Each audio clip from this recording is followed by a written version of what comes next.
Welcome everyone, and thank you for joining us today for the second installment in our Technology Horizons series. My name is Aaron Pereira and I'm the Managing Director of Client Partnerships in Wattspeed here at the University of Waterloo.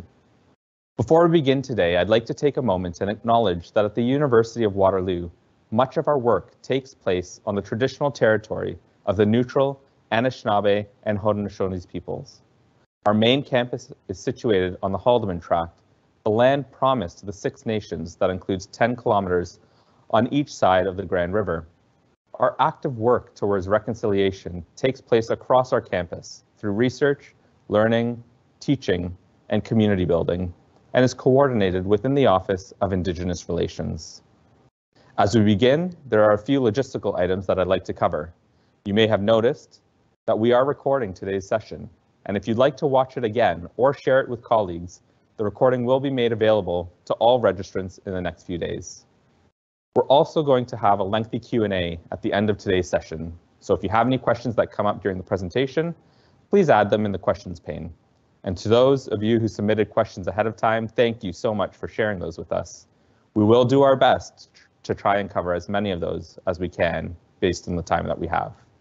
If you're not already familiar with Wattspeed, we are a new unit at the university created specifically to help professionals, organizations, and executives keep pace through disruption with education that's designed and delivered by our faculty and trusted partners. These days, it feels as though new developments or factors outside of our control surface and disrupt the status quo. Whether it's technology, politics, or climate change, just to name a few, there's no such thing as business as usual anymore. So how do we navigate and keep pace with change? Well, that's what we'll delve into today as we consider the geopolitical turmoil around us and its implication for the technology landscape. I'd now like to start by introducing our moderator today, Dr. Veronica Kitchen. Veronica is an Associate Professor of Political Science here at the University of Waterloo and the Bosili School for International Affairs. She's co-director of the Canadian Network for Scholarship on Terrorism, Security, and Society, and co-lead of the North America Defense and Security Foresight Research Group.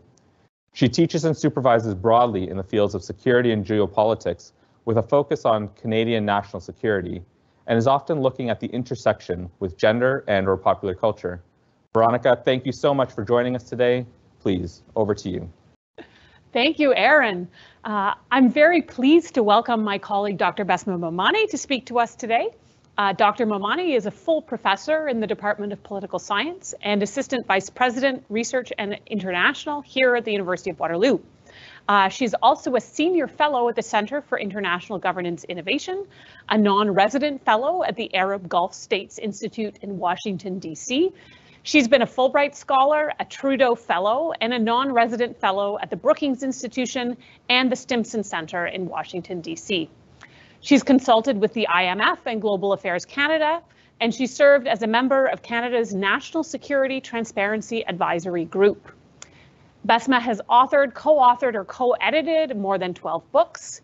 She's written more than 80 peer-reviewed academic articles or book chapters that examine international organizations, international political economy, gender and diversity, cybersecurity and digital transformations, and the political economy and the geopolitics of the Middle East. She is also a frequent media and political analysis on the on the Middle East, international politics, and the global economy. Welcome, Besma.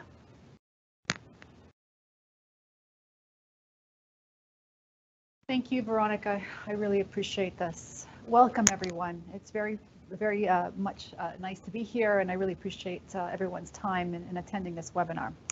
So what we're going to talk about today, I'm very excited about talking about the geopolitics of technology and the technological implications of this geopolitical environment we live in. So one of the things we want to talk about today, the big question, is there a China-US Cold War? And spoiler alert, yes, there is, and it's going to get worse. How did we get here? What are the implications of geopolitics on technological development? Who is winning this so-called race or war? And what does the West have to offer? And then we'll end off with a couple of Q&A, hopefully. Okay, so is there a China-US Cold War? As I alluded to, yes, and it will get worse. I think that is something that I hope you will have as a takeaway from this talk today. Now, as we all know, supply chain became a ubiquitous term that we all heard during the pandemic. And this is partly because of the reliance on things like just-in-time delivery, just-in-time manufacturing. And of course, the world changed with COVID, and we saw a great deal of, I think, questioning of our supply chain dependency on each other, on the globe, on trading partners. And we've seen increasingly, I would say, almost this natural decoupling that's been happening since then. So on the one hand, we saw a trade war starting with Donald Trump and really targeting China in particular.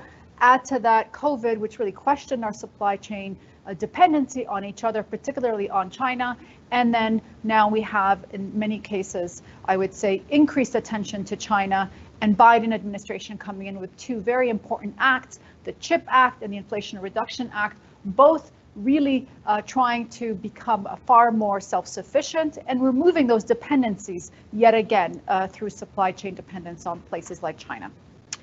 The thing that I think I want us to really get at here is that the China or the CHIPS Act and the Inflation Reduction Act really are meant to not only encourage more domestic investment in the United States, so a great deal of what we see with the Inflation Reduction Act is a lot of investment by the administration through subsidies primarily to try to get manufacturing back into the United States in things like green technology.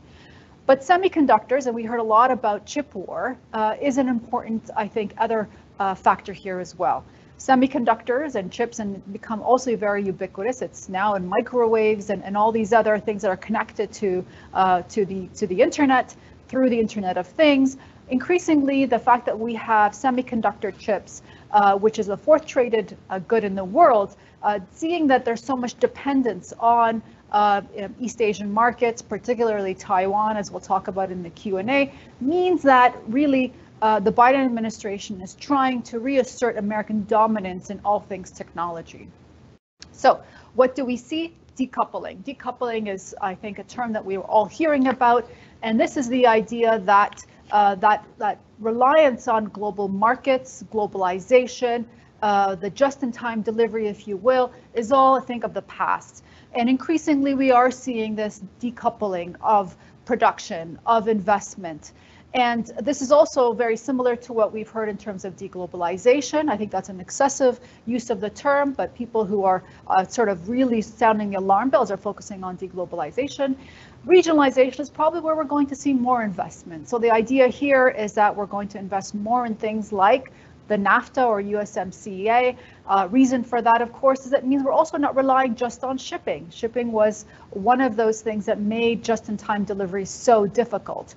And so having things regionalized means we can use rail, we can use trucks, we can use air, and that makes it far more affordable and more resilient in terms of our supply chains. Localization is another strategy that a lot of companies are using, and that's really about having two very different supply chains for different markets. And so having an East Asian strategy, perhaps, and having a Western strategy. And last but not least, we hear a lot about de-risking and friendshoring, a favorite term of our, particularly our Deputy Prime Minister here. All really getting to the same point here, which is that old way of doing things, enormous dependence on global suppliers is no more, and focusing far more on the domestic front and on our friends. Will this mean a bifurcation of global standards? Well, the jury's still out on that. Some are even talking about two different internets. I think it's all very plausible, but it really, I think, underscores the point that things are going to get tougher for businesses, and more importantly, the geopolitics is now really entering the space of conversations about economic development. So how do we get here? Well, there's two sides to the story. In the United States, we saw, of course, under Donald Trump, a great deal of emphasis on China. China as a growing national security threat was something that we heard him talk about excessively, a lot of China bashing, for lack of a better term, and certainly this has been, I think, brought about by a great deal of IP theft, illegal technology transfer, in some cases legal technology transfer by taking that from companies that invested in China. That really has underscored this American perception that China is increasingly not just a a competitor, but increasingly trying to undermine the United States' global supremacy in economics. But it's also more than that, I think. There is fears, and we'll talk about that in particular types of technologies, that these are now national security threats. That it's really, I think, about giving up data, and particularly when it comes to AI, which we'll talk about, is really becoming a threat, that we are giving this away to national competitors and countries like China that may undermine our national security. Now, one of the things, of course, this is brought on by a great deal of populist nationalists. It's a global phenomenon. It's not just the United States, but Trump is absolutely emblematic of that. And we haven't really seen that go away, even though Biden's really in power. And so what this is this idea that we need to be more self-reliant. We need to be far more or less dependent on other countries. But there is, I think, an economic argument here as well, brought out by the fact that we saw deindustrialization of the United States. So the Rust Belt's become a really important political and electoral segment that many of these populist nationalists are catering to. And the idea here that I think I want you to really have coming out of this talk is that unfortunately we are seeing enormous bipartisan support for this type of strategy of really bringing production back to the United States. And so what that means is, it's very difficult to get a lot of things done in the United States legislature today or the US Congress, but when it comes to China bashing, there is a consensus. So this is really not good for what is the future of these two countries' bilateral relationship.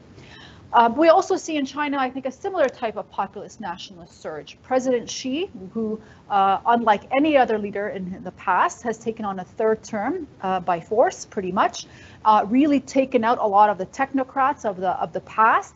He's consolidated power. And with the rise of President Xi, we are also seeing a great deal of emphasis on what he calls a national rejuvenation. It's very much a populist nationalist project, not only to increase self-reliance, and it's supported by what he calls dual circulation theory, but also increasingly about really China moving beyond just the manufacturing space to advanced manufacturing into high value added technology sectors. We see this also in China's global reach. So part of its strategy has been through the global engagement of the Belt and Road Initiative, which is laying down the literal, if you will, connectors, particularly digital infrastructure. We're seeing the AIIB, another multilateral bank that the Chinese have been investing in to have emerging market economies and developing countries borrow from it to bring this infrastructure, this development to them. And this is a part of a broader strategy to connect China to the world and to increase dependence of the world on China. And that has really brought up questions about a debt trap in many of these countries. Certainly there's a lot more, I think, engagement that we see today with China and the world than ever before. And of course, this is not just a one-way street. Many countries want Chinese technology. It's cheaper, it's very good in some cases, and particularly when it comes to 5G, we have yet to see really Western competitors be able to sort of displace Huawei's hegemony when it comes to 5G technology. And so there's a great desire to buy these Chinese technology, particularly autocrats and those that have human rights abuses where there might be some screening out of that. And that has really, I think, put more, given China far more clout globally today and made it more difficult for China and for the United States and the liberal international order to defend its so-called principles of democracy and so forth. Okay, so what are the implications here? A few things that I want us to talk about. One, we are seeing far more great power rivalry in all things technology. This has now become the new frontier of competition. That unfortunately means that also the weapons that are being used to try to gain that geopolitical advantage in the digital realm has increased. So we see far more cyber attacks, we're seeing more ransomware, disinformation. We are going to see more of that type of activity from many nefarious actors. Well, why? One, it's cheaper. We have a declining population, which means it's far more difficult to recruit soldiers to go into battle, but it's a lot easier to get technology folks behind a computer to commit these types of activities. And so we're going to see, frankly, more investment in all things technological warfare, less kinetic and more more hybrid type war. And that, of course, means that it's going to make things like accountability more difficult. There's a high level of plausible deniability when it comes to using these types of cyber instruments. And that is really something that a lot of countries are going to be investing in.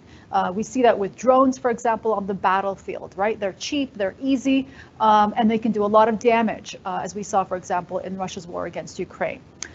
Now, of course, the Americans and with countries in NATO, we are trying to sort of build our own sort of fortress here of like-minded allies. But unfortunately, even within NATO, we're seeing increasingly the rise of populist nationalists, whether it's in Poland, Hungary, Turkey, and even fringe movements in many Western countries like France and Germany, really taking a lot of increased influence. And that's really quite problematic. So we are seeing, again, this fracturing and this great power rivalry really impacting us when it comes to the messaging of the liberal democratic order that we once, I think, many of us in NATO allied country just assumed to be a given and really followed and appreciated worldwide.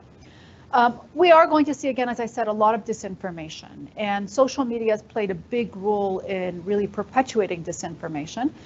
TikTok, which has brought a lot of attention, and if you want to hear some lively debates in the US Congress, just take a look at ByteDance's CEO who presented to Congress recently. And Congress has really taken a lot of focus on TikTok because it is, again, a platform that's being widely used by Americans and a lot of young people.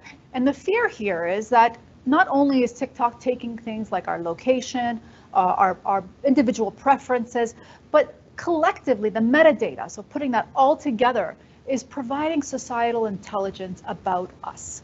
And this can be weaponized. And for those who will argue, well, you know, TikTok is a private company like no other, I think it's really important to point out that China has many laws in place, whether it's the national intelligence law, China's 2014 counter-espionage law, that mean that they have a backdoor to the data, to the information that these companies, these Chinese companies, are able to ascertain from our usage of those platforms. And I think, you know, this picture of where is Jack Ma, who is the founder of Alibaba, stands out because this is exactly what I think we are seeing in President Xi's reign of China. So Jack Ma, who was, as I said, the founder of Alibaba, a really important and almost invaluable a company in China, does everything from Alibaba Pay to, you know, almost equivalent to our Apple Pay to being a very important platform like Amazon for purchasing goods and services. Jack Ma effectively disappeared for a long time. And this was on the heels of him criticizing the Chinese Communist Party.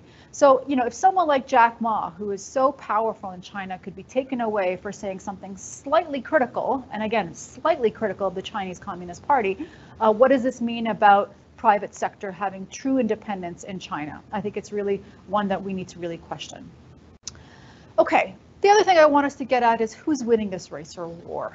This, of course, is something that we're all thinking about when we talk about technology. And I think this is something that we need to really delve into because the technology race, or this competition, primarily between China and the United States, is one that I would say China is winning in a lot of cases. And the graph, or the chart that you see here in the table, produced by a fantastic think tank in Australia, really gets to the point, and this is based on investment of research, commercialization. So it's just a couple of indicators, but it's really telling, I think, a few really important takeaways.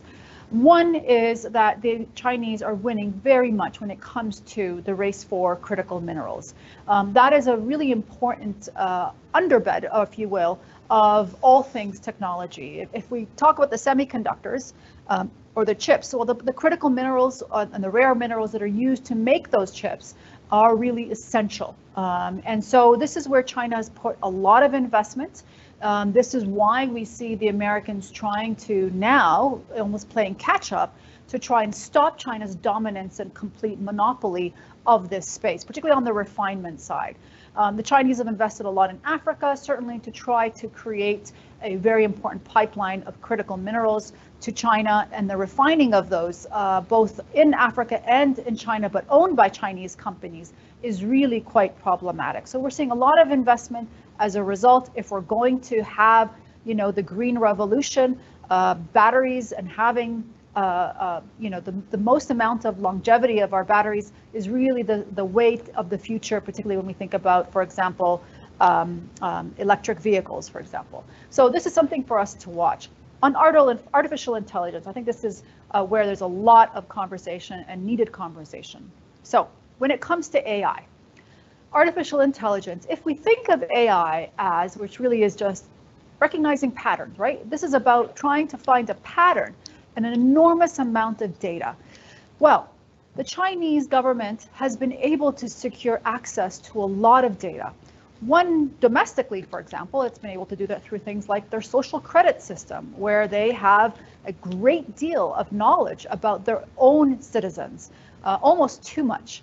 And where, for example, think of it this way, where Google and private companies in the West know far more about you than our government, that's not the case in places like China, where it's the reverse. It is the government that knows far more about you. And so we're starting to see now that state-owned enterprises and state-dominated enterprises in countries like China now have a really strong comparative advantage in the AI field.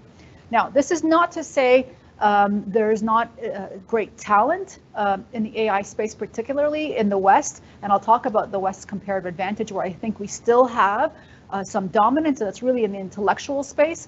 But the reality is that if China continues to be able to secure all of this great data about us, they will be able to have more power over us through everything from worst case scenario of cognitive warfare to that very simple societal intelligence about how we operate, how we think, our weak spots, what our preferences are. All of that, if you will, give China enormous amount of information advantage about us. If data is that new oil, and we need data for future productivity and value added, we know that. Today, companies, whether it's Microsoft, today it's not selling you the package of suite of services. It's really about the data they're now able to collect about you that is more important to them than selling you the $150 suite of services. And that really just gets to the essence of the data being the new value added of all things production. Data also passes through really important undersea cables that you see through this map here. And as you'll notice, there's a great deal of traffic there coming under the South China Sea. And that is another point of enormous potential for conflict. And so undersea cables is now become a new sort of arena to watch. And that's why we see so much great investment in submarines, in quantum sensing, because really if we're going to have control and supremacy of that data and the sharing of data across borders, it's also we have to make sure one has sovereignty and control over those undersea cables. Again, other places where China is leading is in the solar revolution, is in the energy revolution. And so one of the reasons why the Biden administration is really focusing on the Inflation Reduction Act, it's a terrible name, but it really is about providing subsidies to companies investing in green technology. And so this is something that China has been very strong in. If we're going to have that kind of address to the climate disaster that exists before us, we will need to address our dependency on technology that China is leading in. Similarly, on all things quantum and biotechnology, these are important places where there's a lot of contest for supremacy, and certainly when it comes to robotics and transportation as well. So one of the questions I want us to leave off on, which is really, how did China get ahead? How did it get here? Well, as I said, China is able to gather data about its own citizen in pretty incredible ways. But it's also increasingly through the Belt and Road Initiative, through the selling of technology to a lot of autocratic regimes, now able to acquire a great deal of data about other countries and other populations as well. This is where I think we need to really pay attention here, because the Chinese ability to have data about us as individuals, and again, it's not just about me as an individual or you as an individual, it's the collective nature of that data. It's a societal intelligence that I think is going to be in their hands if we don't have a strong reaction and strong preventative guardrail to try and prevent that. And that requires a lot of cultural change on our part when we talk about our data. Here's where I think we need to be careful as well, is that China is a digital authoritarian and is exporting this model to other countries. It is now selling the technology and the 5G system to run it to other autocrats. And this includes surveillance. This includes, everything from facial recognition technology to increasingly connecting that all to biometric data. And China's ability to know so much about private citizens is something that I think we need to be very careful about. And again, I'll reiterate, the Chinese government knows far more about its citizens than our government will ever know, because of the guardrails of civil liberties that we've put in place for a very long time, and the fact that it's mostly private companies in the West that have so much access to this data, not our governments. So before I leave you with more depressing thoughts, I do want to just end off on the point that we still have a comparative advantage. And the comparative advantage that we have is the fact that people from around the world want to come to the West. It's not just migration for the sake of job opportunity, but it's a talent rush. Talent and innovation wants to come to the West. And that's because we have the opportunity for critical thinking here. We have the opportunity for freedom of thought. This is all very valuable. And I think anything when it comes to innovation requires, at the end of the day, an opportunity to question, an opportunity to ask the hard questions of why, who's it good for, why do we see this happening?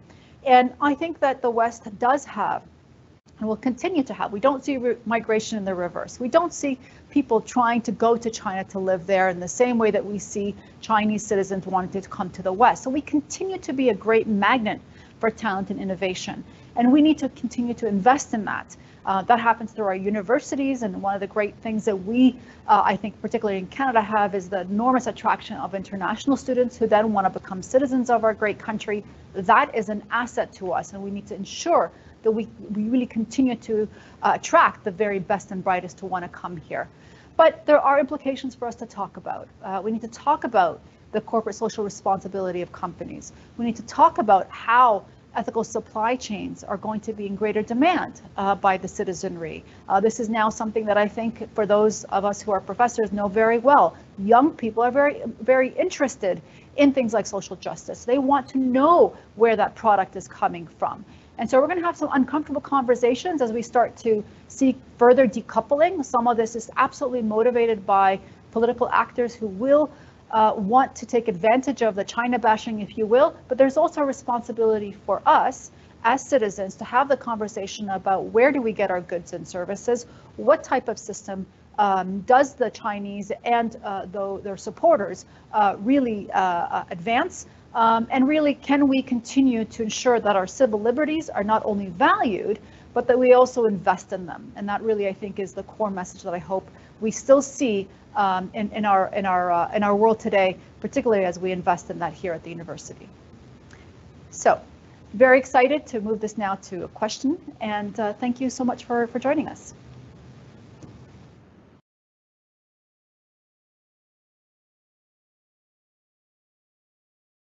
Besma, thank you very much for that presentation. We've got about 25 minutes now for Q&A, so we'll start with some of the questions that were submitted in advance, and then we'll move to see what else has come up over the course of your presentation. You've told us a lot about Russia and China, about this new Cold War between China and the United States in particular, and that's who everyone's paying attention to. Yeah.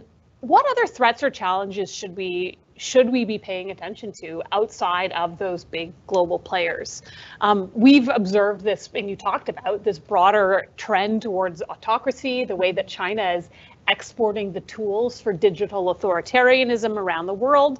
What do you think that those trends mean for the technology landscape and for other actors we should think about? Christopher from WDG Public Health specifically asked about the impact on cybersecurity in democracies. So basically I'm asking, what's the broader threat landscape beyond Russia and China, and what should we be thinking about? Yeah, So, I mean, I think, the key thing that we need to be looking at is our data sovereignty, how we control our data. We as individuals put a lot of information about ourselves out there.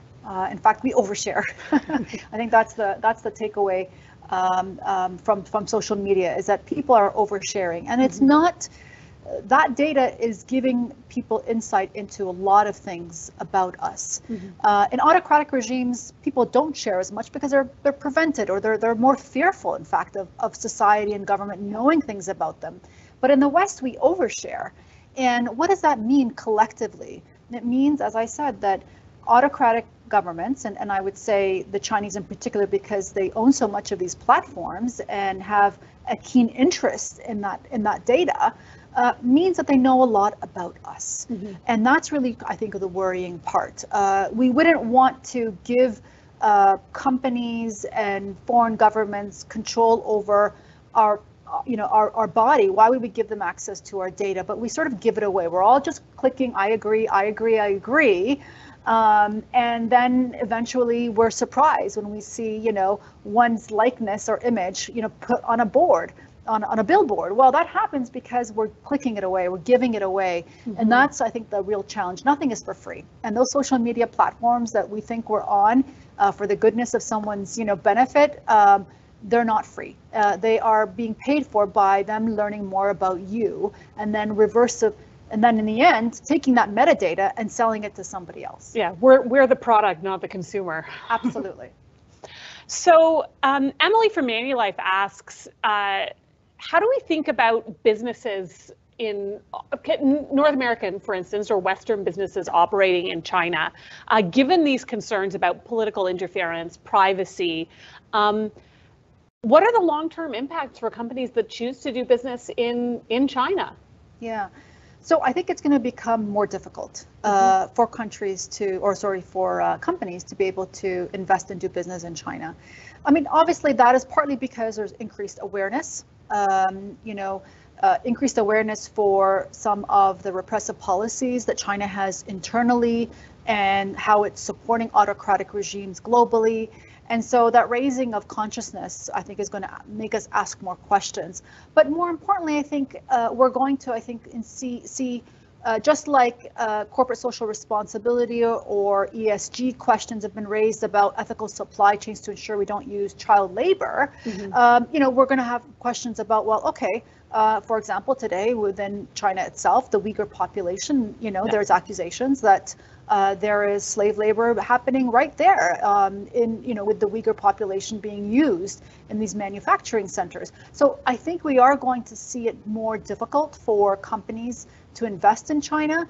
And as we start to have more awareness of how that data is going to be potentially misused by countries like China, I think there's going to be more questioning, hopefully by a bottom-up kind of consumer-based movement to really question what our government or what our countries or companies doing to protect our data from that kind of infiltration. Yeah, so in your presentation, you talked about the continued comparative advantage that Western countries have in terms of attracting talent in particular. Flipping that around to think about companies that are trying to operate in these more autocratic regimes. Should they be there? Do they have to be there? How do they stay competitive, assuming that they want to value human rights and they want to remain accountable to citizens in the West? Yeah, and I'll just add, for a lot of companies, they want a young population too, right? They want they want societies where the median age is young, because that's a consumer-based society. And so, where generally the West is aging, the East is younger, generally. Yeah. I mean, China is a bit of an exception because of its one-child policy. It's going to become aging more and more. But that does throw, I think, a complication for a lot of companies. It's going to be tough, and that's why we're seeing the strategy potentially of localization. So you would have these two different supply chains, supply chain for perhaps an Asian market or an African market, and a supply chain for a Western market. I think we're going to see more of that, but we might even see things like I'd say companies divesting into separate companies. Again, the key thing here is this idea of the big multinational or transnational company or corporation of the past is no more. We're not going to see that kind of integration. And I would say climate change is going to make that even more apparent because it's just more difficult to get goods and services across the oceans with climate change as well. What do you think that means for global governance or for global politics? So, you know, you talked in your presentation about the potential for these parallel internets where people are in different countries are operating with different apps, different platforms. If supply chains then start to separate, if in fact firms start to separate, what kind of impacts do you think that might have on global politics and on the global economy? Yeah, that's a great question. And I think, you know, what I think the worst case scenario, of course, is that we do see this bifurcation, right? We see complete bifurcation where, you know, and the way I like to look at it is, you know, think of your electrical outlet, right? I mean, you know, if you travel a lot, you know that you need to be really careful about where you're going because, you know, that adapter that you plug into the wall might not go in and blow out your computer. Right.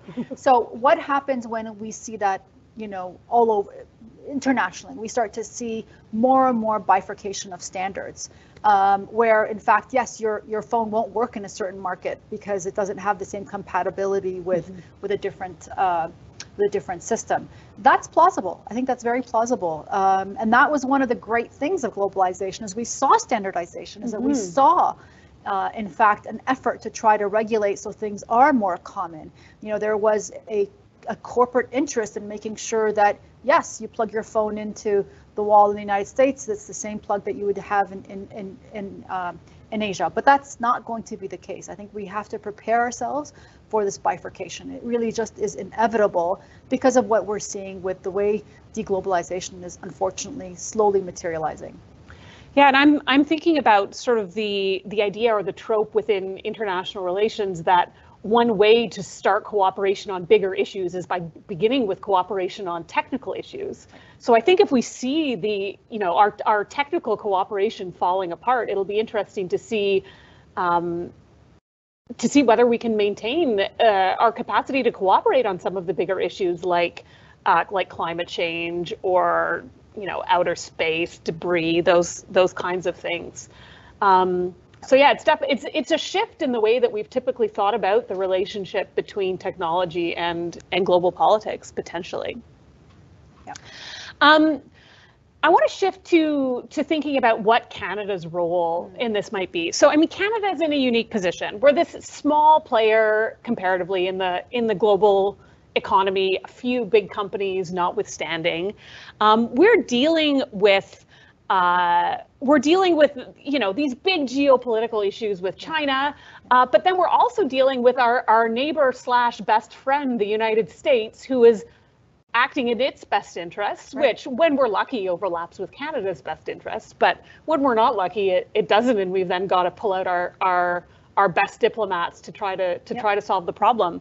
How does Canada think about its unique position in this new geopolitical landscape? Yeah, it's a great question, and I know not everyone supports or is really happy with this idea that we have to choose sides, right? Yeah. We've always kind of played this middle power and tried to be friends with everybody, right? And certainly I think that served us well for a long time. Unfortunately, the reality is 85% of our trade is with the United States. Mm-hmm. And I'll just give you a brief example. Export control, right? Yeah. Which is a big part of these new regulations that are coming into place. So the Biden administration is putting in very, very specific regulations preventing the export of certain technology and goods to China. Well, a lot of the mail that we use goes through the United States. Yeah. So we are in many ways have to comply with those regulations because we are so intimately tied to the United States in many other ways that if you want to ship something through FedEx, through UPS, all these other carriers, you need to comply with American standards. Yeah. And so, it's an uncomfortable situation for us to be in because I think Canadian sensitivities are always about, well, we need to be independent from the United States. I mean, they're our friends, but at the same time, we want to be, not completely dependent on them. The reality is we do have to follow some of these regulations. It is just imposed on us, for lack of a better term. And that is where our bread is being buttered. I mean, that is the reality. But it's more complicated too by the fact that under Trump, of course, very protectionist, and under Biden, he's just as protectionist. I mean, it's protectionist light, but it's still very protectionist. So we, I think, cannot also depend on the United States in the way that we did in the past, that they will always have our back, that they will always sort of include Canada in the mix. That populist nationalist surge in the United States means that there's an America First strategy, right? And that means Canada's not a part of that America First strategy, sorry. And we need to be conscious of that. So it's a difficult dance for Canadian policymakers.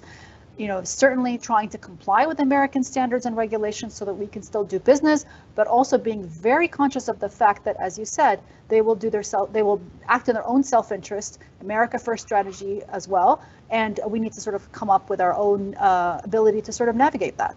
Yeah. So one of the places where Canada is often seen to have a comparative advantage is in terms of our resources.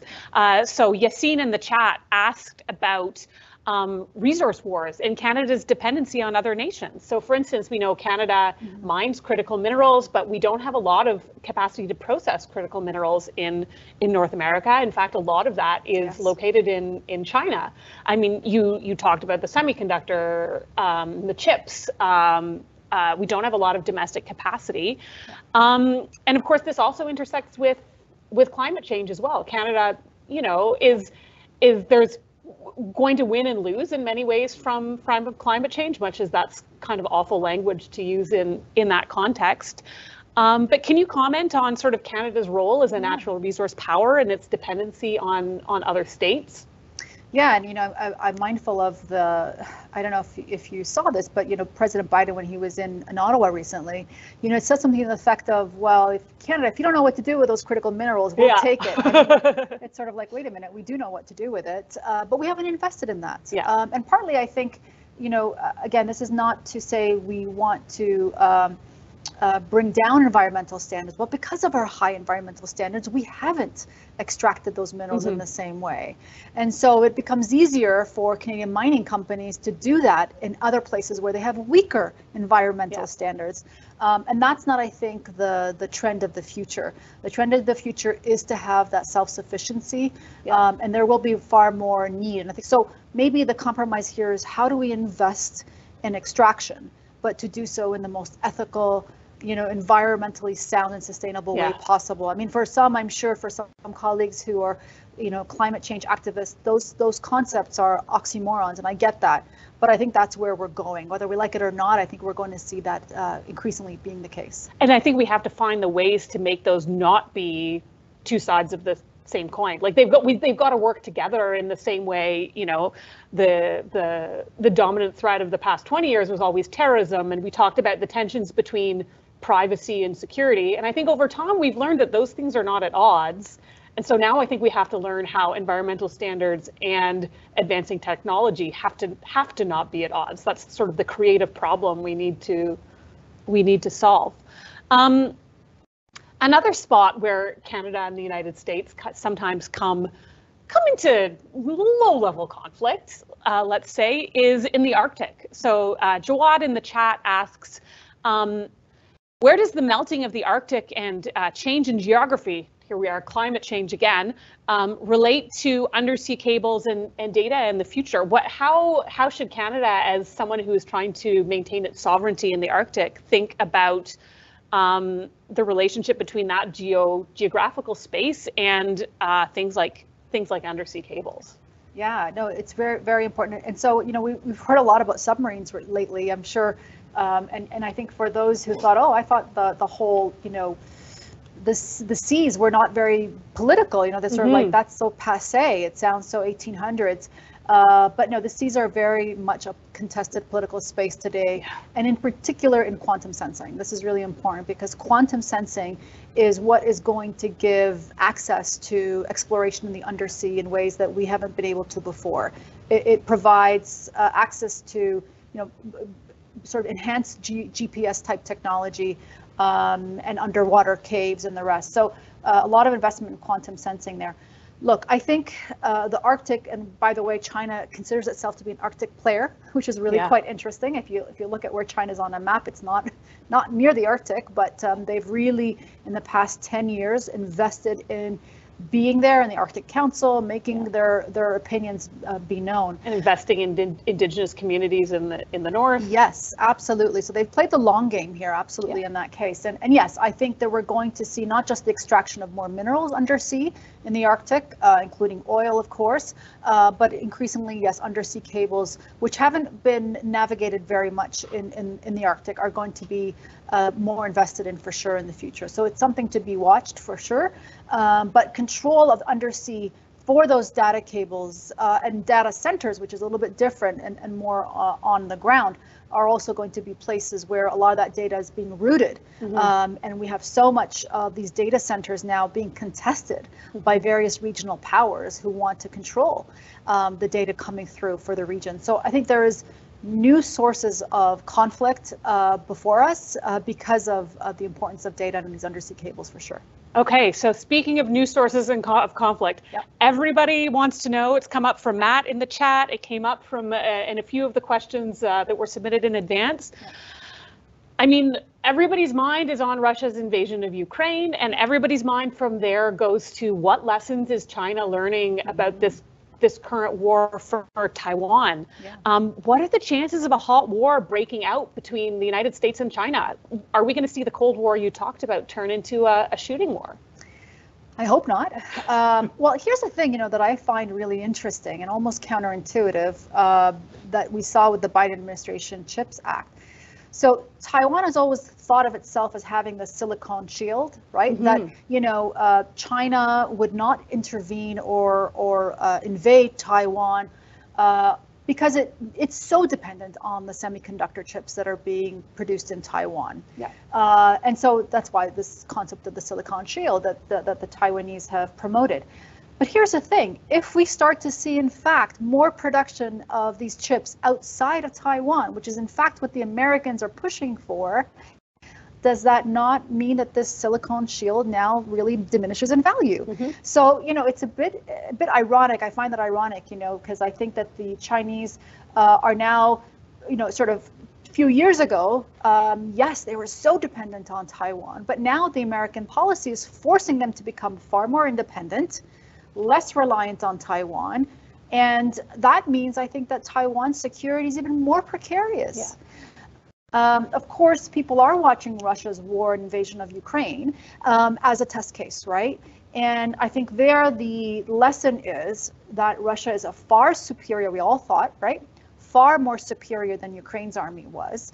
We saw Russia, having far more soldiers, far more tanks, the rest of it. I mean, on hardware, on soldiers, the rest of it, they were far more superior, and they have not been able to, it's been a year and some now, have not been able to conquer Ukraine. Now, that would not have happened if it was not for the West pouring a great deal of investment, time and energy into Ukraine, into the Ukrainian army. Question is, would they do the same for Taiwan? That is really the million-dollar question. And again, I go back to that point that the Silicon Shield, I think, in my view, previously made it more imperative that the West support Taiwan, but in fact, with the production coming more onshore in the United States, does that mean that it's less, important to American advancement, technological advancement? It's one to watch. I don't know where it's going. I'm definitely not a China or South China Sea specialist, but we should be very worried, because that would really, I think, if we couldn't get a car, we all saw with the supply chains, right? All new cars, which was a really big factor from the chip disruption that we saw with supply chains during the pandemic. If that happens, yes, the entire production process will come to a halt. So it is absolutely very vulnerable. And then from the military side, I know sort of for the moment, it doesn't seem like China actually has the capacity to do it, but that it probably will. And in fact, I think Xi has stated he wants to be able to do it within the next few years. And so when you get the intersection of sort of capacity, which we've got to get to first, it's been such a taken for granted for so long that the United States would support Taiwan. My opinion is I think that's going to stand for a while yet. But as you say, things change in geopolitics, and they can change quickly. And that intersection of politics and capacity is going to be interesting to watch. And if I may add, if Trumpism comes back, and Trump comes back, I mean, we saw this, for example, with Saudi Arabia, which really felt as though the Americans, despite, you know, so much strong bilateral ties and investment in Saudi security, when Aramco bases were hit by most likely Iranian drones and Iranian missiles, the Americans didn't do anything. And so, you know, that to me just points out that I think if we have a return of Trump or Trumpism, the Republican Party is far more insular, and I don't think would be willing to defend Taiwan. And I think that's really something for us to watch. So there's a lot of geopolitics, of course, that's going to make things very complicated in the future. Yeah, absolutely. We have about 3 minutes left, so I want to shift just a little bit to talking about the governance of AI and sort of the relationship between AI and this geopolitical turmoil. So everyone's talking about ChatGPT. Tech Horizons has done a ChatGPT webinar, which you can go back and look at if you want more information about that. But Chen from Seneca College had a really interesting question about what are the effects of geopolitical turmoil on the development and accuracy of AI? If you know, ChatGPT is only as good as what it's learning from its training set. What happens? Like, does good AI depend on good global relations? Are we going to see sort of AI exacerbating these trends of misinformation and disinformation? Oh, absolutely. I mean, artificial intelligence. It is, you know, it's not quite there, but cognitive warfare is the future of AI being used for bad. And I think there are some efforts, you know, sort of normative debates about the responsible use of AI that is in conversation. And the way to think of this is just like we have the Geneva Conventions, which really are meant to put guardrails on the use of war, right? That we should have similar types of, you know, responsible use of AI so that we don't have, for example, you know, ethnic profiling, which is very prevalent in when it comes to biometric data today. Surveillance technologies being used in repressive ways in many autocratic regimes. Can we sort of, as developers of this technology, and we as a university that does a lot of investment in this space, what can we do about ensuring that we have these kinds of important conversations? And it's going to require a cultural change, I think, for us as well, when we think about our data as really having more investment in protecting it and understanding the potential weaponization of that data, particularly the metadata, by nefarious actors. So not to just give it away. Let's not just click, I agree every time we're asked to download something. Think about the implications of what does it mean, you know, when we're giving a technology or a platform access to our facial surveillance or facial data. Well, again, the point is we need to make sure that it's being used for good. So there is movement on responsible use of AI, but I don't think it has gotten the international support that it requires. And I think it really is incumbent on us to think about that. Linking back to geopolitics, are China and Russia likely to sign on to such agreements given the geopolitical turmoil? No, absolutely not. And I think we, you know, if you look at the social credit system in in China today, it really is the opposite of everything called civil liberties. It's really just accessing data about their citizens to be used in a way of trying to control. I mean, these are countries, autocratic regimes like China, Communist Chinese Party, really want to be able to control its citizens. And so the data is the future of how to control them. It's cheaper, as I said, easier, and frankly, far more easy to deploy. And that is really a dangerous thing for all of us. Okay, so we've got you know, a lot of themes going on from the military to the global economy to data security. Unfortunately, that's the end of our conversation for today. So I will thank you very much for a very interesting presentation and a very interesting conversation that I'm sure will be continued through other webinars at WattSpeed. So I'm going to throw it back to Erin and say thank you very much.